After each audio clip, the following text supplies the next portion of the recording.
Hey, what's poppin' YouTube? If you're watching this video, it's probably because you saw the title of this video and you thought, what? You don't like vintage gear? Well, let me begin by saying that it's not that I dislike vintage gear in general. I just think that buying vintage gear isn't always the best option. A lot of times, people think that vintage is always better, and to me, it's just not the case. I would rather buy a 1073 from this generation that's fully functional rather than buying a vintage 1073. You gotta ask yourself, are you gonna pay $10,000 for something that only gives you 10% maybe more of what you were looking for, as opposed to spending something around $900 or whatever, or $1,500, $2,000 max. It's a huge chunk of money, and are you really getting that much of a performance difference? Because that's really what it comes down to for me, is price to performance. How much performance are you getting for the price? With vintage gear, people don't think about the maintenance that also comes along with it. Components that aren't even made anymore, now you have to go and source them out. There are instances where buying vintage gear makes a lot of sense. For example, if that piece of gear, or let's say a compressor or something, they just don't make them anymore, and the only way to get them is vintage because it's the only way it exists. But if there's a recreation that sounds even close to it, I don't see the reason for buying something old when I can get the new version of that, and it's gonna last a lot longer. It's gonna be less of a pain. I want to make sure what I'm saying doesn't come off rude, but I think most people who go crazy for vintage gear have never used it, and they get enamored with what they see on YouTube. A lot of times people who buy vintage gear is because they're creatures of habit. For example, like I was talking to this mix engineer who's a friend of mine, and he's moving on from his NS10s after using them for years.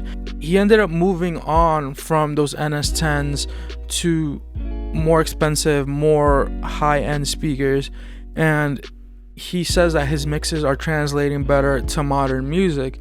And that's really what it comes down to for me, is that I'm working on modern music. I'm not working on music from the 80s. Like I would rather buy a U87 AI than buy a 1980s U87 and have to deal with the maintenance for it. And yes, maybe to some the U87 from 1980s sounds better than the one from this current generation, but am I really getting that big of a difference to compensate for the price difference?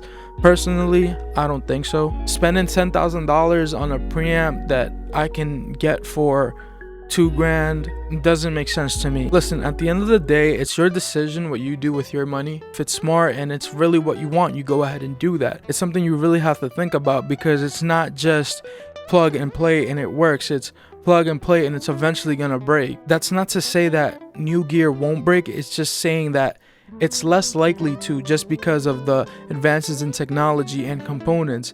And this mindset for me really began when I worked downtown at a recording studio, where we had an SSL 4000 console, and it felt like every weekend something on that console had to be replaced.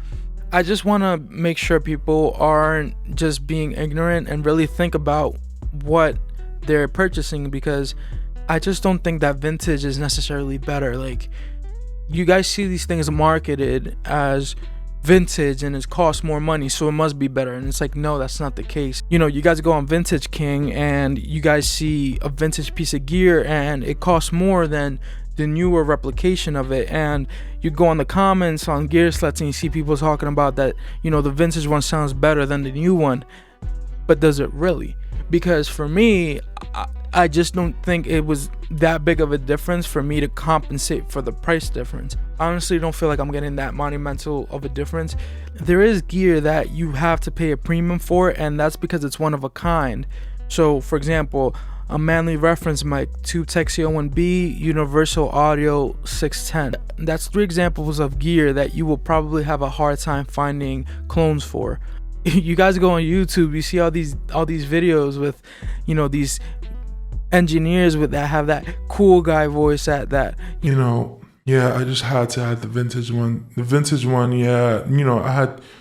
that 2LA 2As. Yeah, man, like I had the reproduction, but it just didn't do it for me. So I went ahead and I got the vintage one. It drives me bonkers because it's like I see all these videos and like almost all of them have that guy. You guys know what I'm talking about, that guy. That guy. You know what I'm saying? It's that guy. For a little while now, I've been looking at recording consoles, and it's not because I can afford one or anything like that. It's just more like it's something that I've always wanted. So I'm looking at them, and of course, I start gravitating towards the SSL. Of course, because that's what I'm familiar with, that's what I know. But quickly I realized I can't afford an SSL. So then I start looking at the lower spectrum of gear, such as the Trident 68 and the Audient 4816 and the API of the box. And all three of these consoles are fantastic consoles, but I'm looking at them and I can't help but see flaws in them. But it's not that they're flawed. They kind of do everything that the other one does, but it's not SSL. And the truth is that I can do everything on that Trident that I can do on an SSL. And maybe, yeah, it sounds a little bit different, but does it sound like $30,000, $40,000 different? I don't think so. I feel like even if I can afford the SSL, I probably still would buy the Trident because I don't feel like I'm getting that much of a return on my investment. And then the last thing is that vintage gear, does it really sound better? Because I've seen a lot of instances where it does not, especially for the type of music I'm doing. I'm mostly working on hip hop. That music is modern and needs to sound modern. You have to think that the gear that they were using in the 1980s, to them wasn't vintage. That was modern. So to me, it's like, if I'm working on modern music, I'm gonna use modern equipment. That's just my opinion. And I'm sure a lot of you guys disagree with me, and that's okay. I'm here for all the opinions. That's just mine. Vintage to me is not necessarily better. I don't see myself buying vintage gear unless I can't find it any other way than vintage. Thank you guys for watching. If you guys enjoyed the video, like it. If you didn't, dislike it. Comment below. I want to have a conversation with you guys about this. Want to know your opinions. And if you're new around here, subscribe. Peace out.